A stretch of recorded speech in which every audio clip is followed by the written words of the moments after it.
Well, hello, everybody. Welcome in. Welcome to another edition of Golf Talk Radio. So glad that you are with us. We are the littlest big show ever. That's us. We're the smallest, biggest show on radio. Do you know that, I've Mike? been that for a long time. I found that. I've been that way for a long time. Not really sure. Is that a good thing? I don't know, but we are here today. Our job is to please you all, to help your golf games, to maybe make you laugh, to educate, to stimulate. That's what we do. So yes. I hope you're with us for the show. We've got some pretty darn cool show. We have Todd Bordenaro, PGA professional blogger, and now about to become the best-selling author. We'll be calling in the second hour. He happens to be a good friend of mine. He's a brother from another side of the country, and but he is publishing, and he is smart, clever, and just an all-around great guy. He has been on before, but his books are going up for sale, and we're going to talk all about it, and it's pretty cool stuff. So I can't wait to hear from him. I get to spend some time with Mike Brabenec. Haven't seen him in a while, so that's very cool. My name is Billy Gibbs. That guy right there is Mr. Mike Brabenec. Hello. And behind the scenes in the headphones is Hop. Good morning, Hop. How are you? Good morning, gentlemen. I am perfect and peachy and keen. Awesome. So glad your cat as well. Yeah, Doo-doo. Thank you. Doo-doo is his cat's name, man. Come here, Doo-doo. I love that. So we're also going to talk about, there's billions and billions of dollars spent in the golf industry every year. And people listening are probably guilty of some of that spending. So what part of golf is worth investing in? So we're going to try to narrow it down and at least give our opinions of what should you spend your money on and what's the wisest things to spend your money on to benefit you the most. So we're going to be talking about that. Mike knows all. He's in the sales business of golf as well as golf operations. So we'll figure out what he thinks. And I'll share some of my wit and intelligence with you all. Oh, I love it's that. It's very good to be very quick. That's why I come to the show. Be very, very quick. Then one of my, I've been a fan of this man for many, many years, ever since he popped out of nowhere at 19 and hit a shot from behind a tree and with his eyes closed. And he made a scene on the tour, Mr. Sergio Garcia. So the question is, what's up with Sergio? He's been in the news a lot. He's had breakdowns. He's been disqualified or kicked off of a golf course. Why is he angry? Why has he lost his passion? Ever since the amazing win when he won the Masters, I think it's like 3 years ago now. I know. That's amazing. That was the coolest. That was one of the highlights of my life that he won the Masters, which is weird. Was that the? No, that wasn't. That was the year after we went. Yeah. No, was it? The year after. God, we missed Yeah. We missed about a year. So man, what's up with that, Mike? 17 was when he won. So it just kind of, and since then it's been a struggle now. So why? And I don't know if we're the one to answer that question, but I do have a comment from Sergio that I found, and I know Mike's got some information on that as well. So Sergio conversation will be coming up soon. But we always start our show like most people start every day with the morning BM. So, Mike, I would like to turn the throne over to you. Turn over the throne. Yes, you are. If you wouldn't mind, I got the throne. Well, a lot of things, we always talk on this show about circles. Circle. Right? There's a circle. Circle. So I had a great week, by the way. First week of being 50. Absolutely digging it. You look younger. How do you do that? Do I? Yeah, you do. Seriously? Yeah, you look good. Although I have something in my eye. So. Well, that could be. Maybe that's making things nice and clear. It just was interesting. I happened to be kind of downtown Paso doing a bunch of stuff with family for my birthday weekend, and we were just kind of hanging out, having a good time, keeping it mellow but having fun. And we went into some shop, and there was actually a CD in the shop. A CD sighting? Is this a rare thing? I don't see CDs much anymore. Do you? No, that's what I'm saying. I don't go to a music store anymore. But I want to let you finish the story, but I have a comment on that. But go ahead. Yeah. So I had a golf lesson after I found this CD. This was like one of these complimentary CD kind of things. Ah, por favor. Yes, por favor. Which happens to be Can I have that CD, the title of the CD, por favor. And I had a golf lesson with a gentleman, a good friend of mine during the week. And he's constantly searching for the answer for golf. How do I make my golf game better? How to make my golf game better? So he's investing his income on educating him skill set. Yes. Okay, go on. And he's one of those thinkers. We'll come back. He's a constant thinker, right? Let me think about that. Yeah. So I happened to pick up this CD, and I just liked the name of it. It was Por Favor. So I'm kind of cruising and looking at it. And after I had the lesson with the guy, I looked at the CD a little bit closer, and guess what song number 1 is? You own this album, don't you? Por Favor by Brett Dennen. Well, it was sitting in front of me when I got here in the studio, but I just don't know the number 1 song on that. What's the secret? Which is going to be a great topic for Todd later. Yeah. So to me, I was like, man, this CD. It called to you. I just happened to pick it up. Yeah. And you haven't played the song yet, obviously. Oh, no. It's not even open yet. No, I'm not sure I should. So you don't even know what the secret is. No, this thing is... Well, it doesn't say, here's the secret. He's just asking, what's the secret? Right? That's true. So doesn't say anywhere there's an answer in that Por Favor, is there? So here's a couple other songs on this that I think are interesting. Okay, and this might be like one of those palm readings. I might be going too deep into this thing. You think that's a tarot CD? I think this CD might be the answer to a lot of people's golf problems. So that's a magical, mystical CD. Yeah, it's a tarot card. That's a future. So you might not even be a CD in there. No, exactly. There could be a genie in there. Just happened to stumble across this. So the number 1 song is What's the Secret? Yeah. So you go down a few notches or a few tracks on the CD. We're assuming. And it says where we left off. Yeah. Just like golf lessons. You get back with people and you review before you start again. Where we left off. And that's good teaching and coaching philosophy. It is. Yeah. And that's why all this stuff kind of started falling into place. And then the last one was I'll be on your side. So you're advocate for your student. Yes. Right. So you're trying to find the secret. Right. And then, and I do these by Bonfire, which happens to be the 3rd song down. So I do a lot of lessons by Bonfire. And I remember you used to teach out at Strawberry Road. You still teach out there? Yes. Because that's the 4th song on the side. And then I told this guy what I thought the secret was, and his quote was, "Oh, in another life." So that's song 5 on the CD. But when you teach, and I've watched you from afar and up close, you have a burning spirit. I do. And that's the 6th song on the CD. So here's the problem with the whole thing that I realized when I took that CD home and then all this stuff starts connecting together. I don't own a CD player. That's what I'm saying. Who does? I don't. I think there's one in here. I have a ton of CDs at home. Your car? I bet it does. What year's your car? The one that I drive, the Expedition. It has one, but it's broken. But that's not your new car out there. We have 3 cars on. What do you have, like a giant parking lot up there at your house? Mine's the Expedition. It's the 270,000-mile Expedition because I drive like 2 miles a day. This is your nice little white car, and then there's another car. The white car is Amy's that I'm driving, which is the Altima. And then we have a RAV. That's it. A 2013 RAV. One of those might have a CD player. It might, but it led me to believe because do I ruin the flow of things? Like my CD... The Expedition is my car. I wouldn't open this up. I'm afraid to. Yeah. I don't want to ruin... You could have, this has everything. This is the full circle. But it is in a circle, so if these songs are on the circle... That's what I mean. Then you want to frame it and put it on the wall. But isn't it packaged perfectly right now? It's pretty nice. I don't want to ruin it. You should call it Brett. Just give him a lesson. Call it Brett? Yeah. So let me tell you about the CD thing you're talking about. Yes. I grew up in Claremont, California, and... Josie and I were down there recently kind of reminiscing. I mean, this was a zillion years. This is 50 years ago, right, that I lived down in there. Wow. And I went to elementary school. In the little town of Claremont, it's a college town. It's just a quaint little town. Yeah. And so the little Main Street, and I don't know if it's called Main Street. I think it's called Yale Boulevard. Out on Main But there's Street. a little Main Street there, and on the top of it was the record store. So this is where, as a kid, I bought American Pie, but this is where I bought my first Beatle albums.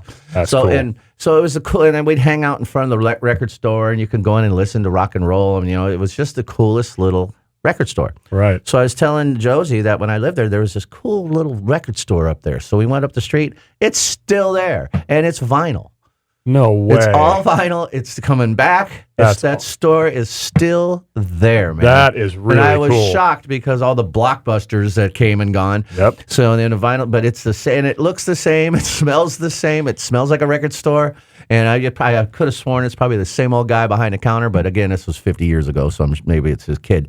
But it's this, if you've ever been to Claremont, California, go up on the main street, and there's this still. And I asked, the business is good. I mean, there's vinyls coming back, buddy. Do you know the thing about vinyl is, like, I have probably 200 albums at home that I still have. They're still in good shape. I gave mine away like an idiot. But I've looked at vinyl. It is expensive. Yeah, I wish I kept. But Josie, really expensive. Between Josie and me, we had a really nice big collection. Yeah. And you got rid of it all? yeah, we gave it to her brother.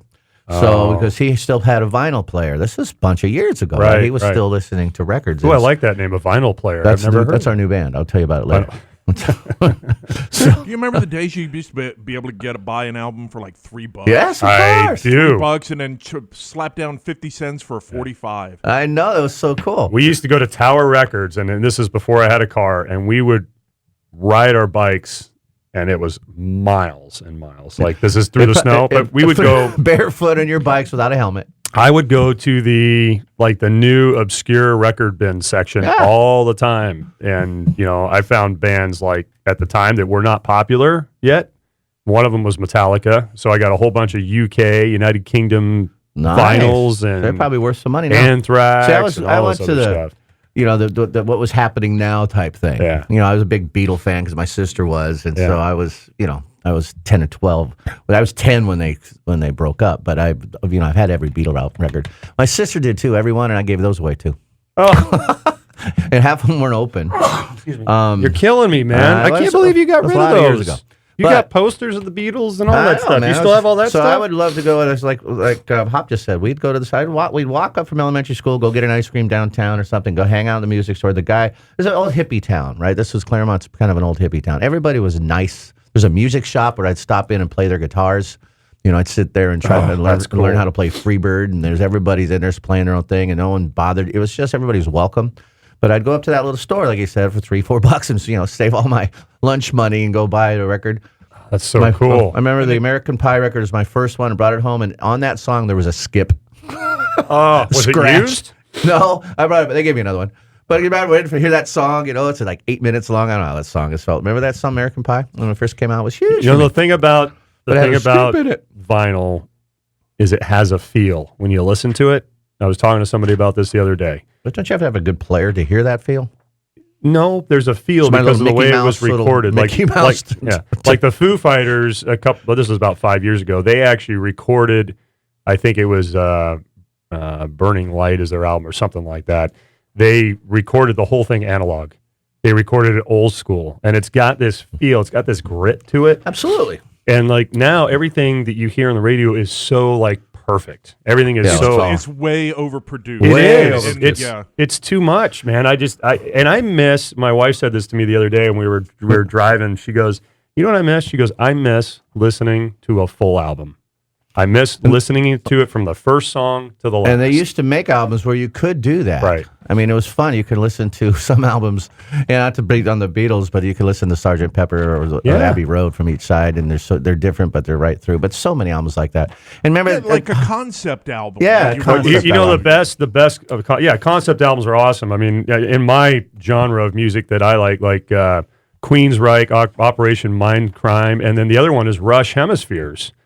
Rush has their albums were amazing, and I still for to three this day, guys too. It's amazing, and they didn't they record just 2-track or 4. They went a couple 4-track live. the whole They record the but whole while album was a playing. story Yeah, it's pretty cool. all the way through. 2112. Yeah. What an amazing album. Just and that stuff's lost. Like I said, I mean, I feel like we're very lucky and we're very fortunate, but it's kind of sad. Like that stuff does not I exist still have anymore. my Donny Osmond 45. Now, see, Puppy Love. That'll never happen again. And I fell in It love won't. with radio listening. I mean, I've been a radiophile my whole life. And when I was a kid back in Maryland outside of D.C., listening to radio, and the guy on the FM would come on and say, "We're going to do side 1 of Animals by Pink Floyd. We'll see you in about 20 minutes." And Yeah. just put it that's on and cool. play. Yeah, And that exactly. was the way radio was at that time, and it was so cool. How to cool listen is to. that? I love They that. put on and play a whole side.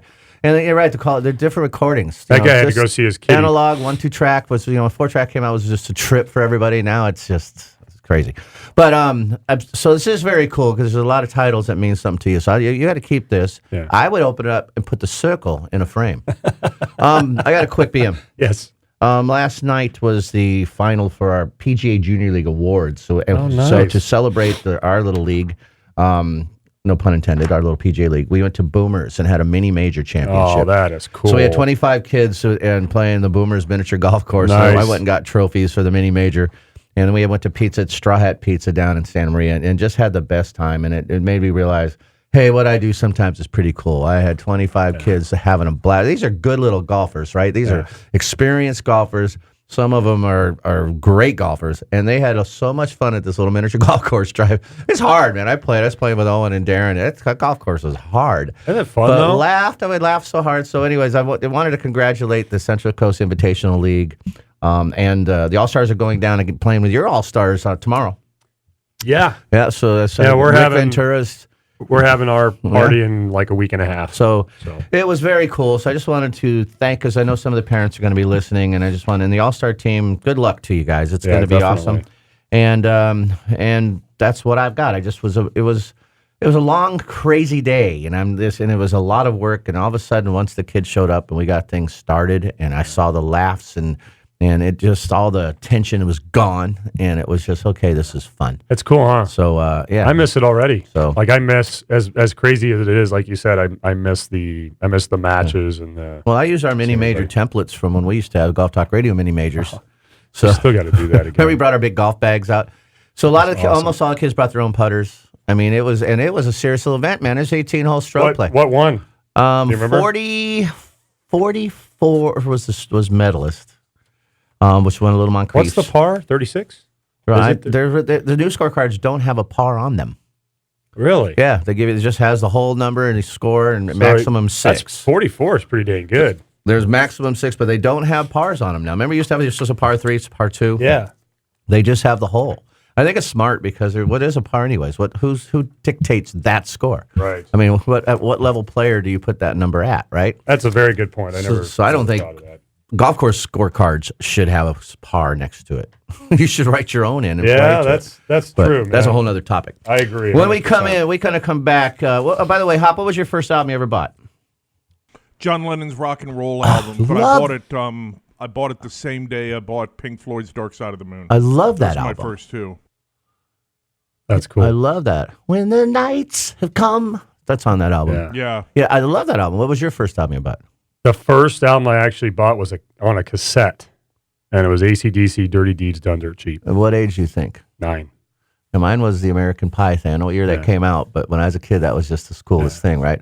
But Mike was talking about, getting into the obscure record section. Yeah. I remember looking for something new and buying an album because it had a dead man in the desert on it with a vulture hanging over it, and it was The Clash.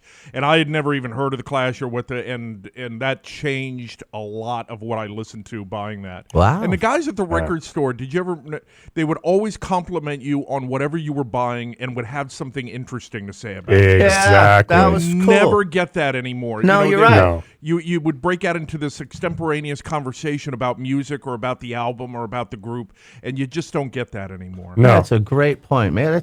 Well, hopefully these new vinyl stores, and I bet you Claremont still does. I was shocked that record store was still there. I would love it looks exactly I the would same. love to go to a record store again. One of the most obscure ones that I bought was I don't even know how you classify it. It wasn't a 45 size record, and it wasn't a 33. It's Steve Vai. It's Flexible something or other.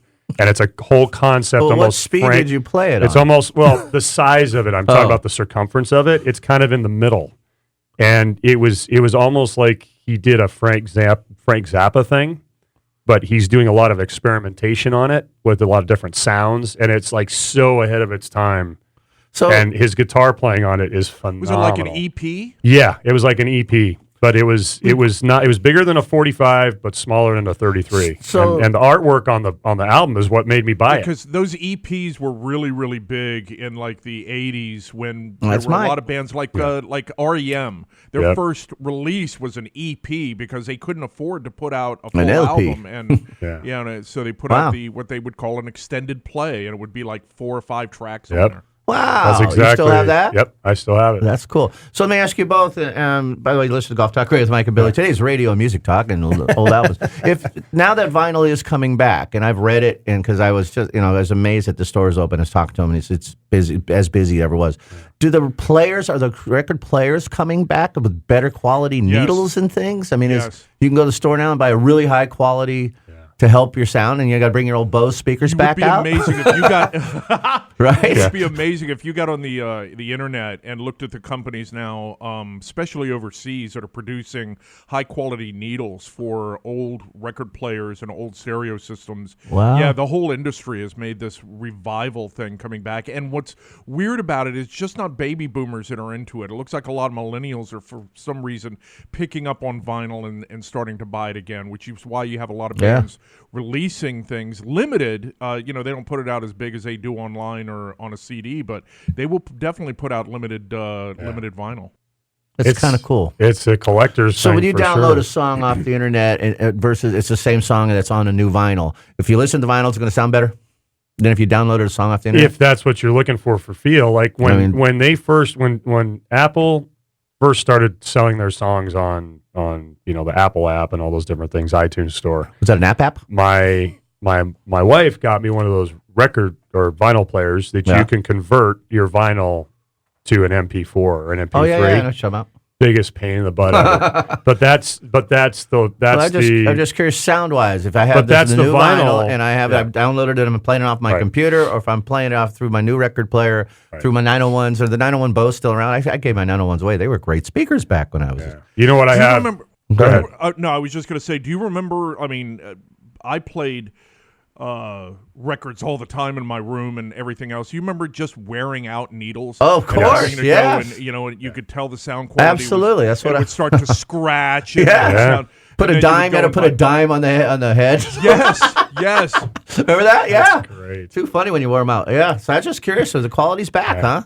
God, I wish I had those I records still have, back now. I still have my dad built in the 1970s. He built these big cabinet Pioneer speakers.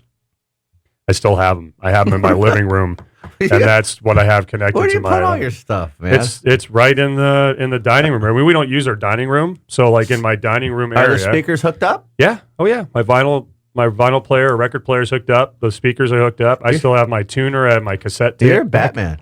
I have all that, and I'll pop on a vinyl record. That's cool. Listen to some AC/DC, Bad Company. Do you have Bing stuff. Crosby's Straight Down the Middle album with his golf hits? I don't have that. My wife has some Frank Sinatra stuff. What, any golf songs? You gotta have No golf songs. No golf. Because I'm gonna get you the greatest golf hit songs ever. But you know what the flip side of that is, as great as vinyl was, we also lived through the 8-track era, which was a nightmare, just an awful way to listen to music. Yeah. It really was, man. I was just getting into music when that was going out. Yeah, I grew up with it, man. It was, Yeah. Because that was That's so cool. The only thing Ford good about Pinto and an 8-track player, baby. 8-track I was players, hot. the only thing I liked on those were comedy albums, because I used to listen to my Bill Cosby and like George Carlin on 8-track because it would just repeat. You wouldn't have to switch it. It would just keep playing the album over and over again. And I'd wake up in the morning and I'd been listening to like George Carlin all night long, just repeating and repeating. Oh my gosh, that's so funny. Fantastic. All right, we're going to take our first break. It's Golf Talk Radio with Mike Billy, brought to you by TaylorMade Golf. Check out the latest M5, M6 drivers, fairway woods, hybrids, irons, and more. TaylorMadeGolf.com. You guys want to call the show here? 805-903-1974. That's 805-903-1974 if you're listening in the 8 a.m. to 10 a.m. hours. We'll be right back. Stay with us.